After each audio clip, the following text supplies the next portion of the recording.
This is our 9th video about developing our little mini web framework. In this video we'll consider what we've achieved so far, we'll look at a compatibility problem, and we'll think a little bit about browser compatibility, and we'll look at two specific problems in our example. We'll fix our example for compliant legacy browsers, and then we'll fix it for IE, and hopefully we'll see it's a fairly straightforward run to do that. So what have we achieved so far? We've developed a simple website that is HTML5 and CSS3 compliant. It has a clear separation of concerns, so you are only required to make changes once in one place.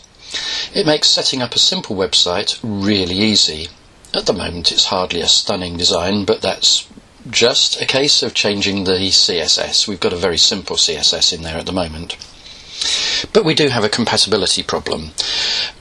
So far through these videos I've been demonstrating the site in an up-to-date Chrome browser.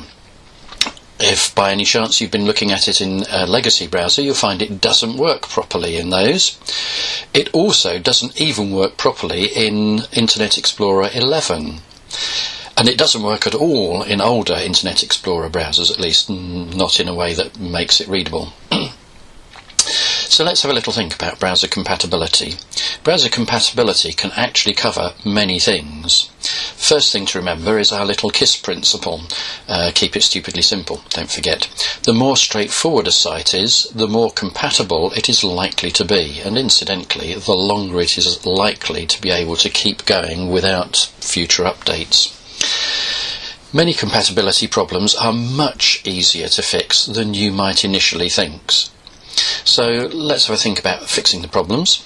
The key to resolving issues satisfactorily is understanding. Do not futz. I don't know that that term is around much any longer, but that was a term that we used to use to mean where you just click, click, click, click and do things and change this and change it back again and trial and error in a fairly random way. Don't do that. Understand the problem, solve the problem. Also, don't forget your developer tools, for example in Chrome, usually on F12, but whatever, go through the menu however you do it. These developer tools are your friends. They make it really easy to track down what's happening specifically in things like layout and CSS and so on. It will highlight a particular part of your page for you, it will show you what's going on with the formatting, and even better than that, if you look at the right place in your developer tools, you'll find it gives you a trace of where the particular attributes have come from for that particular item that you're looking at. So make sure you make good use of your developer tools. We have two problems in our example. First of all, we're using HTML5 semantic structures which are not directly supported in older browsers. Secondly, we have another type of problem, which is that CSS block redefinitions don't work in older versions of Internet Explorer. So first of all, let's think about fixing for compliant legacy browsers. Our problem is that we're using HTML5 semantic structures, and they are not defined in older browsers, so they don't know how to handle them. But we can define them in our CSS. It's a one-liner, it's really easy. Put it in at the top of your CSS, and now suddenly all our legacy browsers, not all our legacy browsers, our more recent legacy browsers will display properly. Except for Internet Explorer. We will find actually that that fix makes it work for Internet Explorer 11, but not for older legacy Internet Explorer. There is a widely used fix on the internet which uses a JavaScript function to tell Internet Explorer browsers how to handle HTML5 semantic structures. It's called HTML5 Shiv. Now it says on the slide here, in this example site, I've linked to it over the internet. That's not strictly true. If you go to the version I've got on my own site, argos.org/examples, and then look at example 7, step 7 I should say, you'll find that yes, I've linked to the code over the internet and it all works fine. In the examples on the ECS intranet, you'll find that I've had to give up on that because there's something about the firewall on the ECS intranet that won't allow us to port that in. So I've had to take another route, but we'll come to that in a minute. So take the argos.org/examples implementation, and all you have to do is include a script line, as I've got on this slide here, that tells you to import this HTML5 Shiv JavaScript file, and it will work.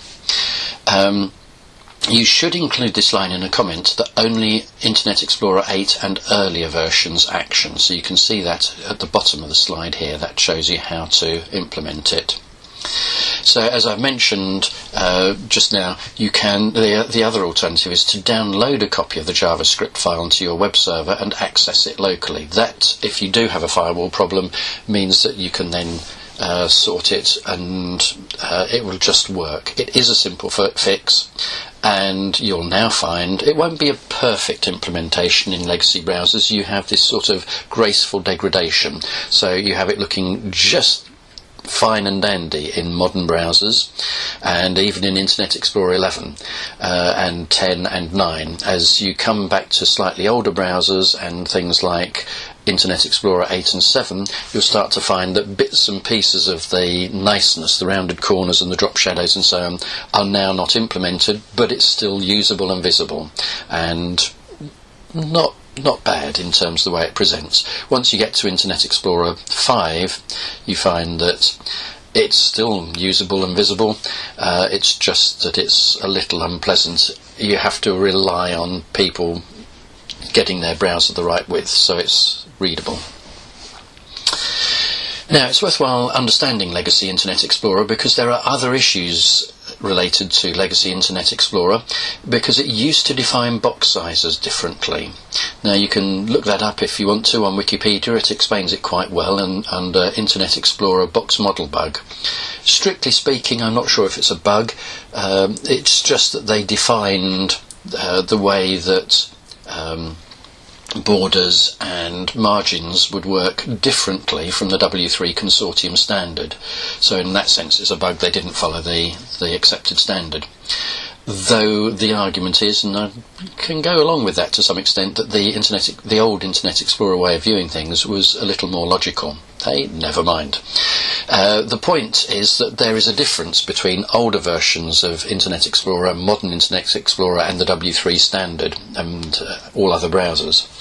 So the simple fix is to say, generally speaking, you can use padding on an inside element or margin, and if you use margin, it will tend to get you into more problems. So usually it's better to use the padding on the inside element, and then that'll give you the same result whichever type of browser you're working in.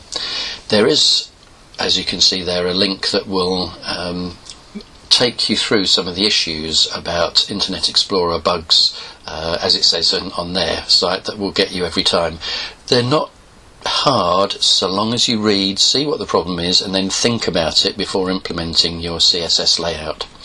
You do need to think, so it does need thoughtfulness. Now, there's one more question we ought to ask before we finish, and that is to say, do I care? We're putting in some effort here, actually not a lot, but a little effort, in terms of making sure that my site is not only visible and usable in modern browsers, it's also visible in legacy browsers. How many old browsers are there out there? How many people are still using Internet Explorer 6 or 5, for example? How many people are using Windows XP?